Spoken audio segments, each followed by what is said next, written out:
Hey, welcome to Leaders Lead the podcast, the global top 3%. I like bragging about that. Who would ever thought we would be at the top 3%? And I don't even know how to use most of this equipment. They left me alone in here with some fancy stuff that I do not know how to start. So, dude, we're gonna do something extraordinary today. We're going to talk to David Brier. I hope I said that right. Did I get that right, David? Yes. David is the brand master himself. I've been looking at his work for quite a bit, and I finally got the courage to ask him to come on the show to talk to our listeners, our viewers, our community, all our people out there that go all the way from freaking Romania and Russia and Africa, all those different places. They all come on this show because they want to learn about entrepreneurship. We got the Brandon master of entrepreneurship. You've seen entrepreneurship and Brandon 101. This is 2.0. And I can't think of nobody else to do this with than David Brier, the Brandon master himself.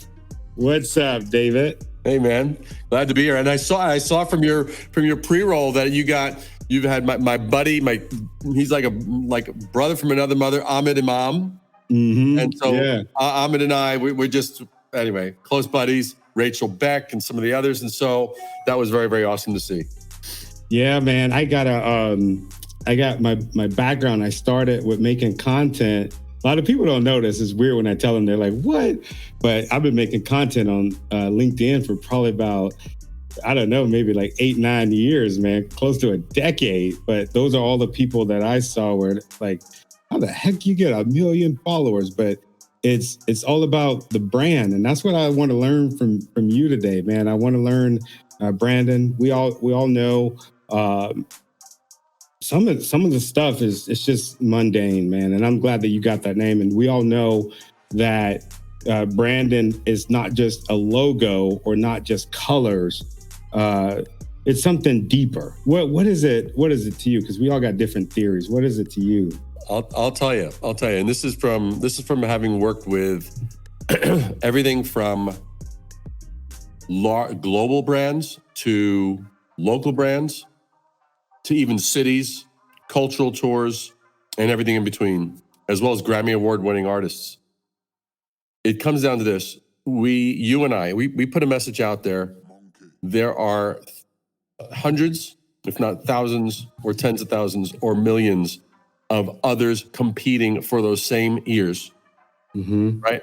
So we come along, and very often, especially in the entrepreneurial space, we come into something and we think our swagger, and we think our enthusiasm and our energy and our passion is what's going to like drive it. That's what's going to nail it. That's what's going to push it through, make it stand apart. Well, we lack that impartiality, that ability to kind of step back and say, wait a second, if I were just like a casual bystander, and I just lost to look at like what I was saying, how I was saying and stuff like that, odds are like 90+% of the time, we are saying the same things as everyone else. And we're blinded by our passion. We're blinded by that love of our creation. Our baby, man, our baby is freaking awesome. We know how awesome it is. So we figure like if we kind of shout it loud enough, if we like pound it hard enough, and that's not, now granted, that's good. It's good to have passion on it. But if you have that without the sort of the ability to be objective and look, so that's what it comes down to. And that's when I wrote this little bad boy. And that's right. For those of you that are Shark Tank fans, that's right. Daymond John, my buddy Daymond, wrote the forward to the book right there. And the thing is it comes down to a 4-word definition: the art of differentiation. Because when we're coming into it, if you're presented with 5-10 options of something, could be sneaker, a car, clothing, a partner in life, a business opportunity. It's like, what's going to stand out? We're going to notice the thing that's different, that's unlike the others. That doesn't sound just like a regurgitated version of what we've already heard 5, 10, 20, 50 times before. Yeah. Oh, that's so good. That's good. That reminds me of when I first got into speaking, people would say, you sound a lot like Les Brown. And I was just like, oh man, I got to change that because I don't sound like him naturally, right? But he is what speaks to my soul, but that don't mean that I need to duplicate his efforts. So I'm like, man, I need to be careful with that. But I love, and the way I'm going with this is like, I love the way that you frame that, because that made me think about just doing the things that make me different. Like I could sit here and, let the world know and wouldn't have a problem with it. I could sit here, I tell you, hours of your stuff, looking at some of the stuff that you did. And I'm just like, man, this is incredible. I get to learn this from this guy today on our podcast. Like, this is going to be super good, right? Yeah. I have no problem with that. But there's some people, man, they'll get you on this show. I've been on some shows before, man. They get you on there and they just play it really cool, this. And then their partner said, man, he loved you, man. He or she, whatever, he was going all through your stuff. It's like, why didn't he tell me? That would have made me feel so good. But that's my brand, man. I love on people, man. What would you say? Wait, before you ask that question, I just want to know, when people said, you sound like Les, and I hope that you responded and said, where do you think he learned all this stuff from? I hope that you came back with that. Oh, that's good. I should send him a text message.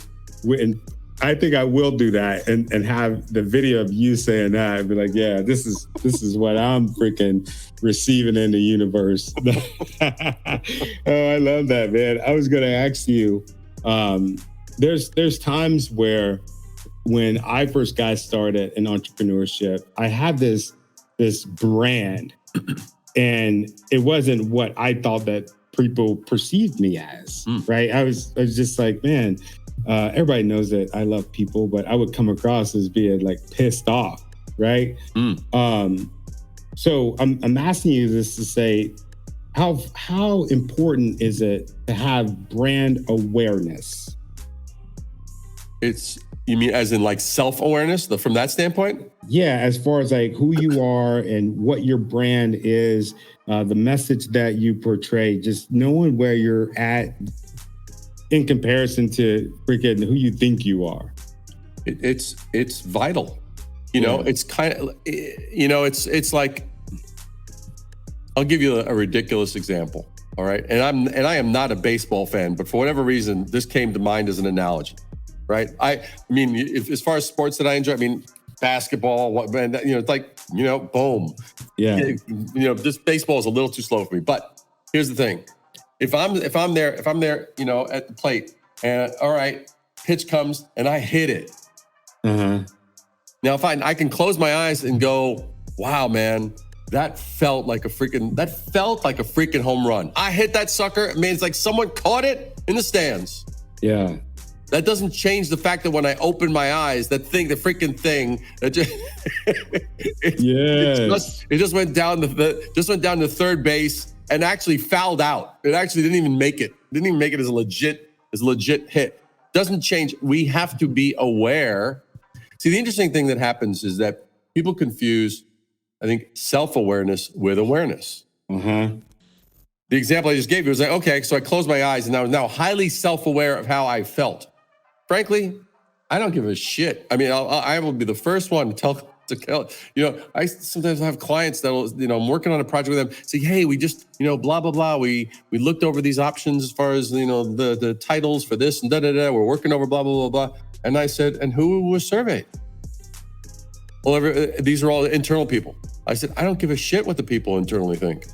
Wow. They're not your audience.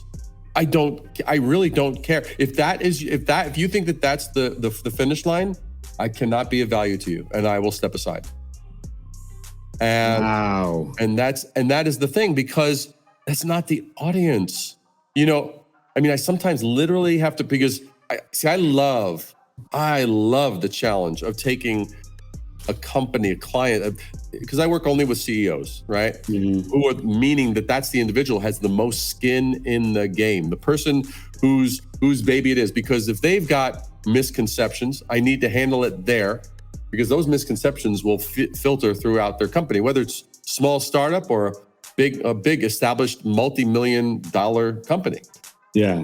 So the thing is that, so I work with them, because once I get it there, and then we craft it, we tweak it, and man, that sucker is a work of art. And they are, all of a sudden, they're like, oh my God, we had no idea what business that we were in. And they're blown away. And sometimes I have to remind them, I said, hey guys, I know this has been living with you for a few weeks now and all this kind of stuff.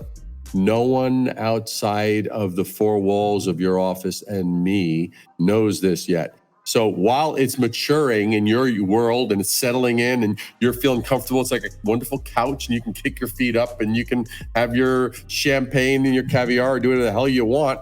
Bottom line is the job of this is, does it leave the mark? Does it change minds? Does it open eyes? Does it open hearts outside of these four walls where it's going to live and breathe and be passed along and start to build that legacy? Yeah. Man, this is like gospel. I love this. Something tells me that you get pissed off. The mundane, you're pissed off by it. It makes you uncomfortable, huh? Well, I'm intolerant of it. I can't stand. It's like, did you actually hire me and pay me my fees to just have another scoop of vanilla?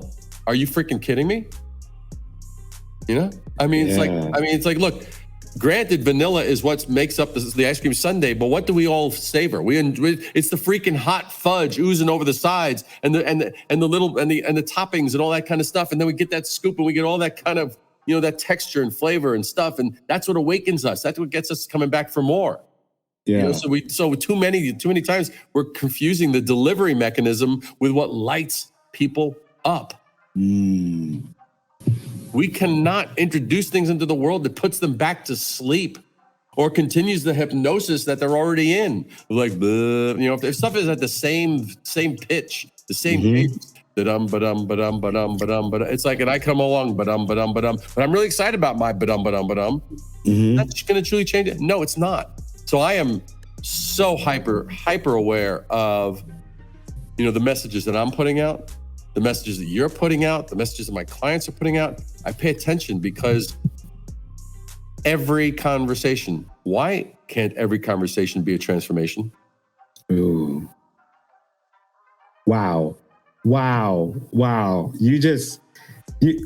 immediately just thought about, okay, we just got done filming this course, right? I'm on the verge of doing something special. I haven't seen anything like this since Dale Carnegie when it comes to speaking, right? So you've seen the little speaking courses out there. You've seen the good ones, and then there's the not so good ones. But I just I made a statement in one of the recordings, and I said every conversation that you come out of, you should be either transformed or should have conducted in the process of transforming somebody else. And the person that was reviewing it was just like, every conversation, don't you think that's a little bit absurd? And I'm like, no, it's not. It's not, because you could have the power, you can have the voice inside of you to make a transformation in somebody. And it sounds like that's what you do. You do that. You know that you freaking do it, huh? Yeah. Well, here's the thing. For those that are listening to this conversation that you and I are having right now, I would say, you know, there's probably going to be a percentage of your audience that's going to say, well, no, that's totally unrealistic. How could you possibly fulfill? How could you answer up to that standard? And I would challenge anyone who thought that. I'm going to challenge you with this question. Who sold you that bill of goods? Because when we were all young and alive and stuff like that, and we were just like, bam, bam, bam, we're lighting up life. And it's like nothing was in our way. And then, like there was like, someone or maybe a few someones or where you grew up. I mean, look, I'm a Brooklyn kid. Okay. So I grew up in Brooklyn, Queens, and then Long Island for a little bit, started my career in Manhattan. I see the swag. I see the Brooklyn swag. That's right. And so the thing is, you know, that's an environment where it's like you live or die by your ability to hold your own. You can't freaking like play possum. You ain't gonna freaking survive. Forget surviving. You ain't gonna thrive. You ain't gonna like be the badass that you factually can and rightfully should be. Wow. That's, dude. I like the way that you put that, because dude, there's I'll save that for after that. I like the way that you come at it, because it sounds like you come at it at a pain. Have you always been so conscious about executing at a high level? I think the execution part came later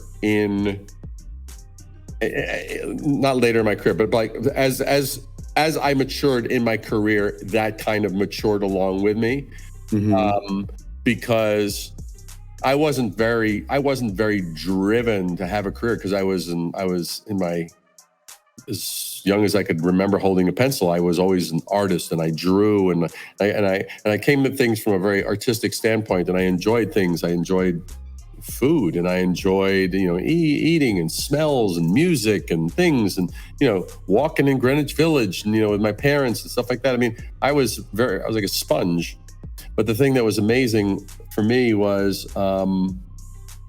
even in my teens, I was restless. I remember I was studying Eastern religions, and philosophies, like in my teens. I was looking for enlightenment. I mean, things were just, I don't know. I was looking around and I was feeling like I was still hungry for something.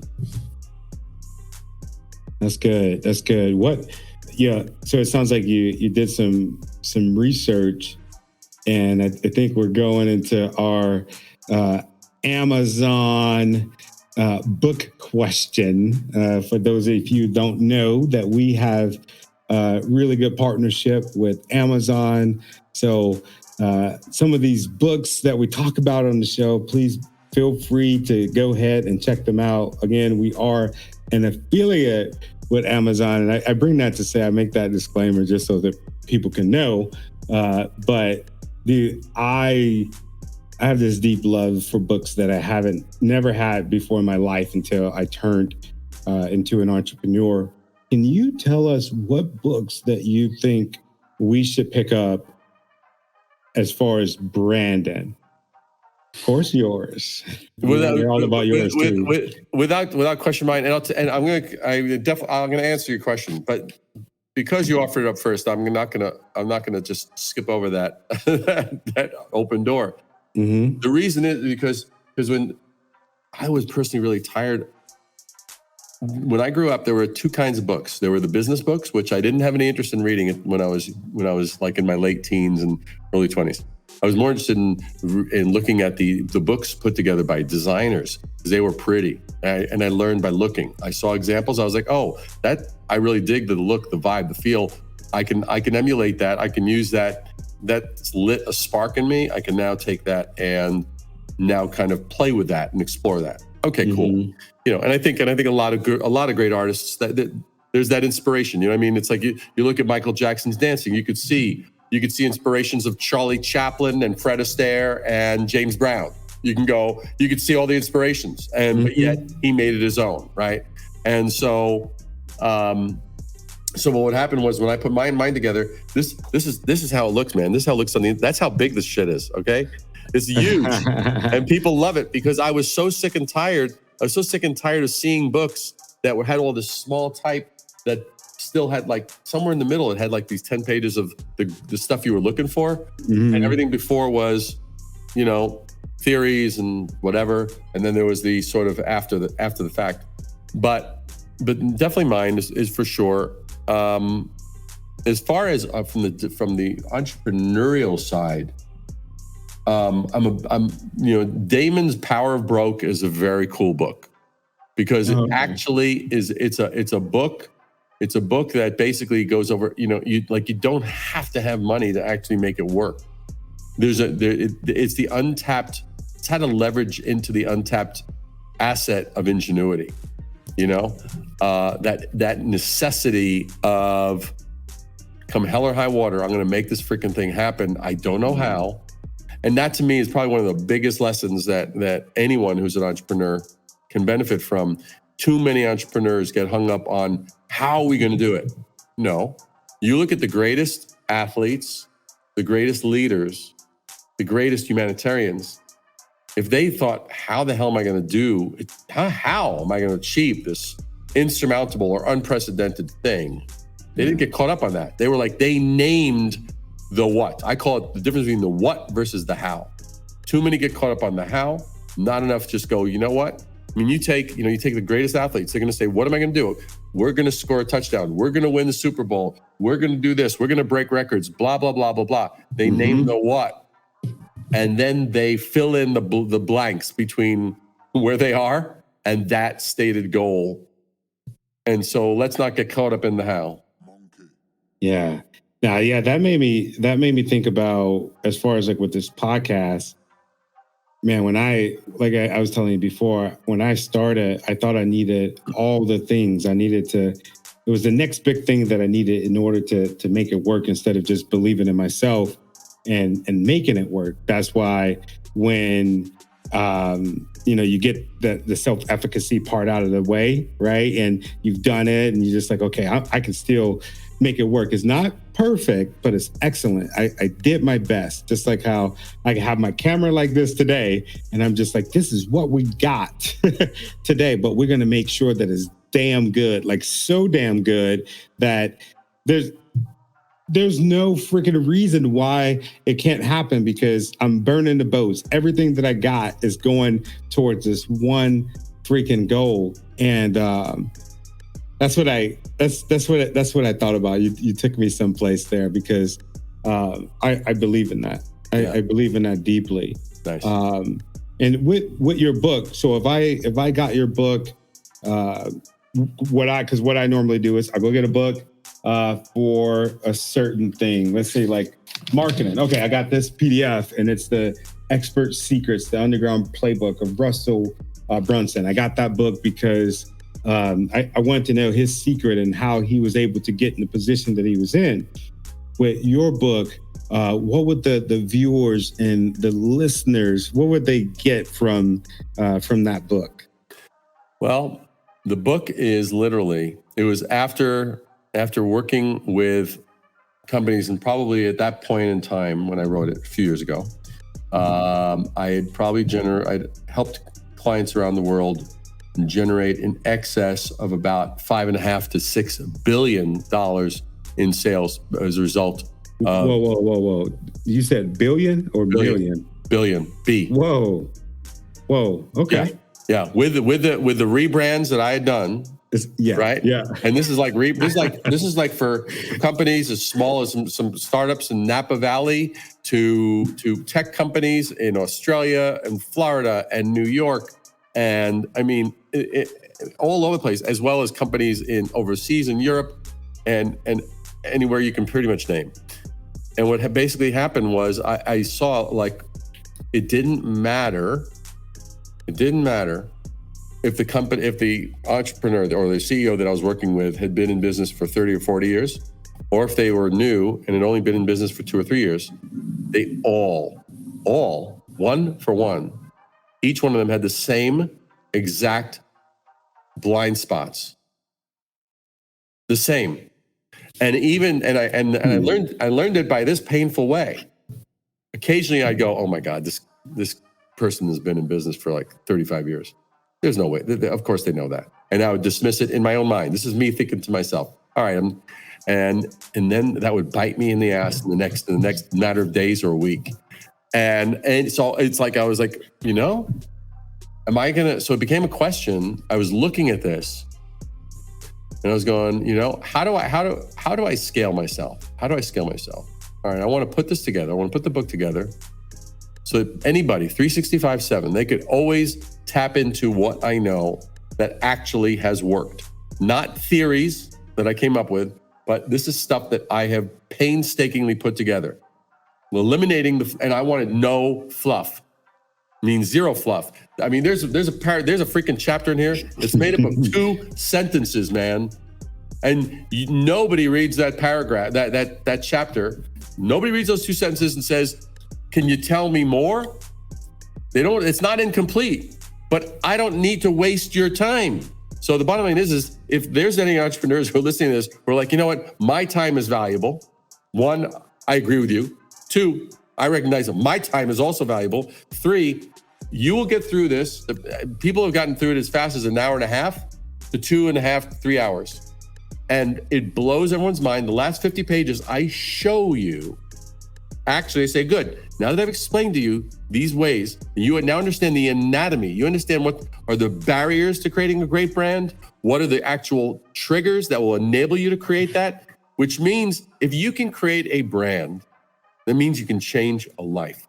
It doesn't mean, oh, I now have my mark and I have my equivalent of my Nike swoosh. If that is your concept, that represents 7% of what I'm talking about in this book.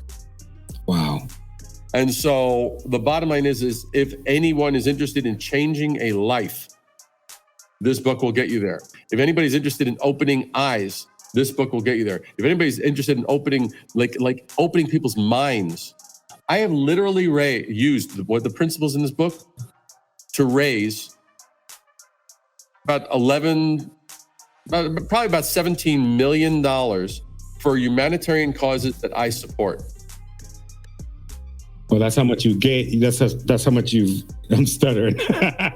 That's how much you've given away.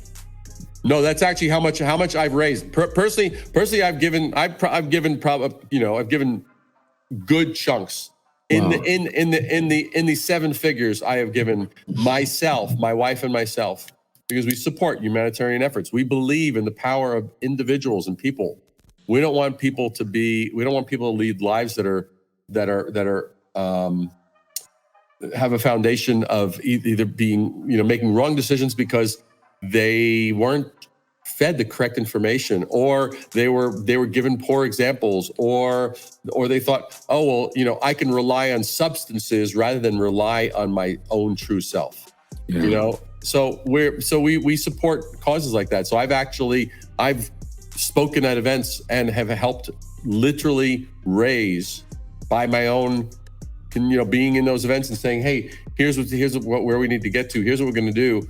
Well in excess of like $12, $13 million for efforts based on what's in this book. So if you want to accelerate, if you want to be that stone that causes ripples well beyond your location,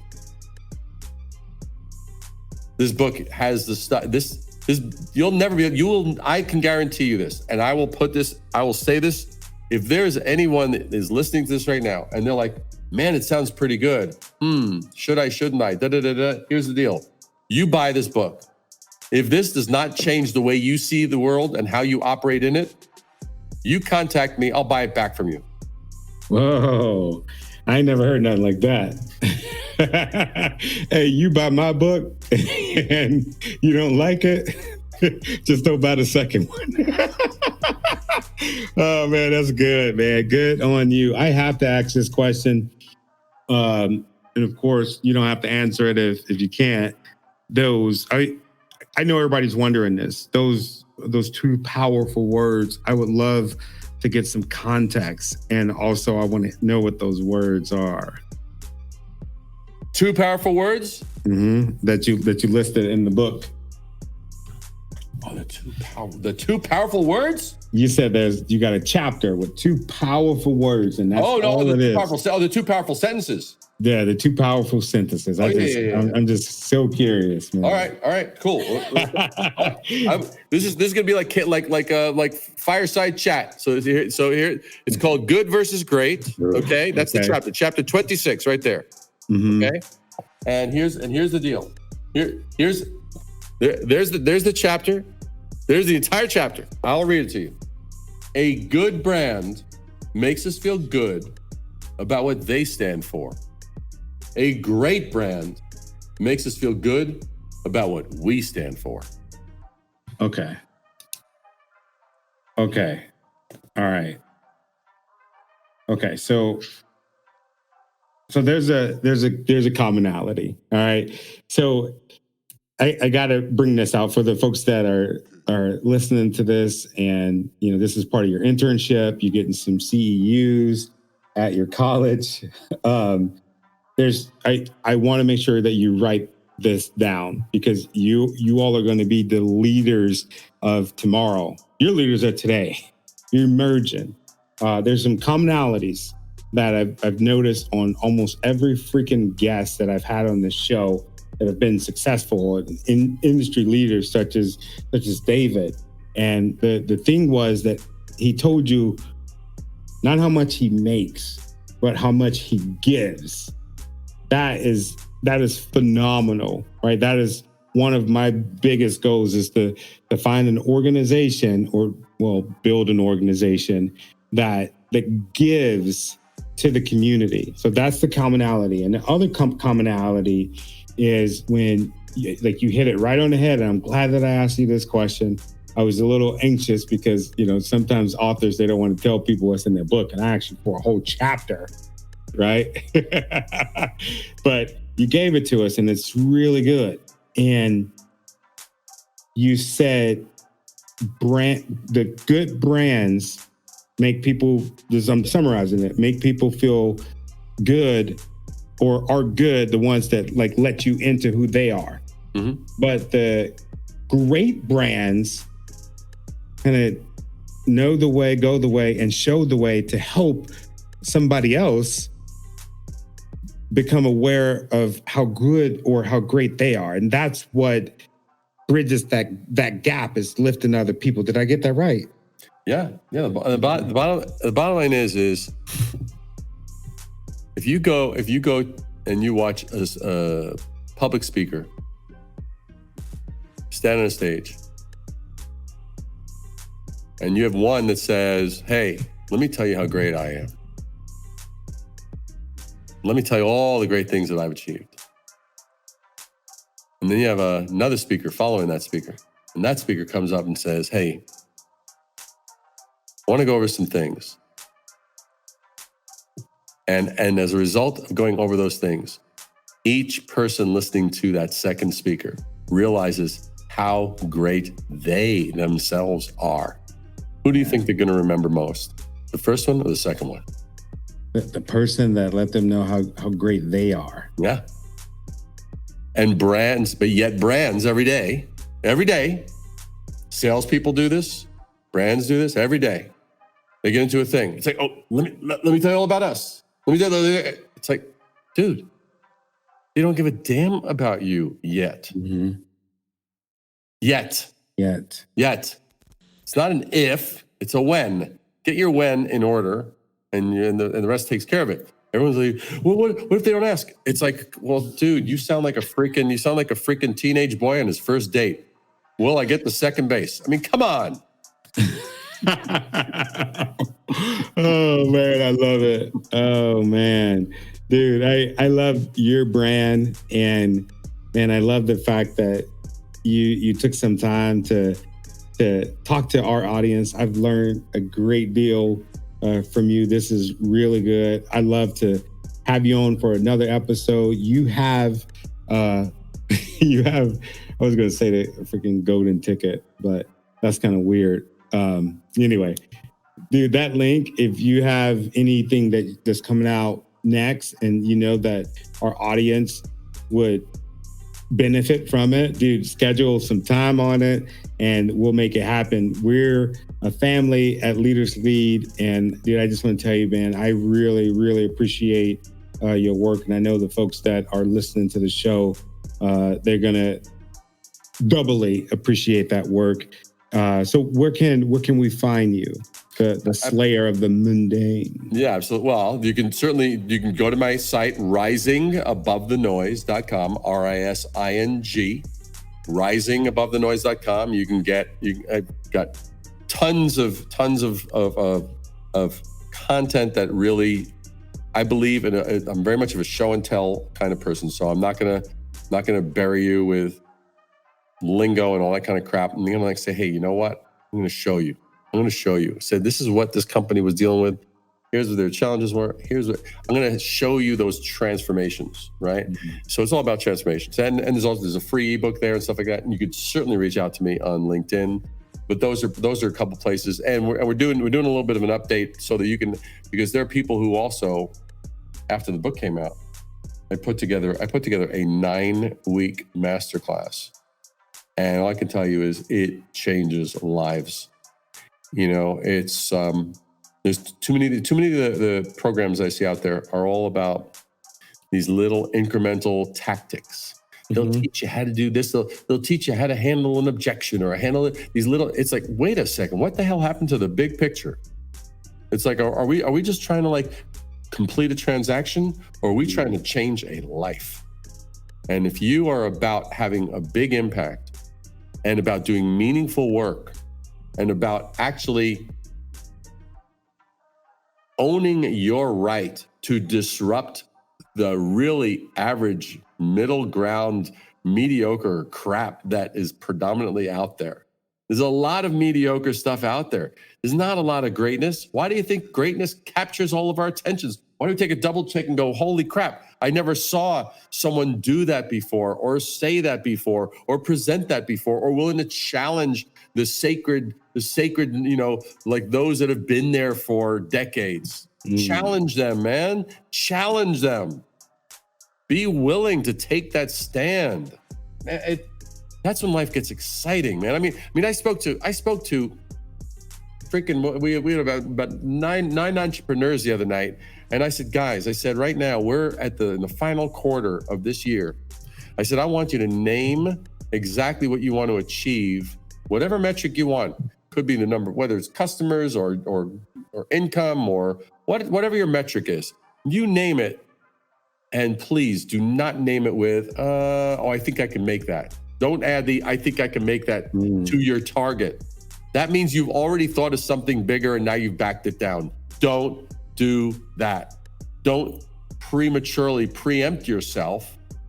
Instead go, if it's making you a little comfortable but excited, that's the place to be.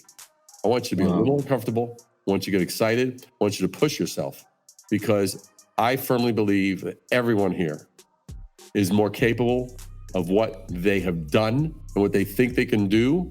And that's why I put together, whether it's the book, whether I have the opportunity to work with you directly, or whether you do a masterclass, whatever it is, the bottom line is I will not let you get by on going half-ass, because you ain't gonna get the freaking the whole enchilada with a half-ass approach. Look at that. How's that a recipe for disaster? I want the whole enchilada with a half-ass approach. That sounds horrible, just saying that. Oh, man. So good. Thank you, man. On that note, that was great. If you enjoyed this podcast, well, I'm sure you enjoyed it. If you're still here with us, what I want you to do is head over to your favorite podcast and streaming network and give us a download, subscribe to the channel, and also let us know what you think about the show. And from the bottom of my heart, I want to say thank you for the things that you've done. Thank you for the things that you're doing. And especially thank you for the things that you're going to do, because I know that you're going to do something amazing.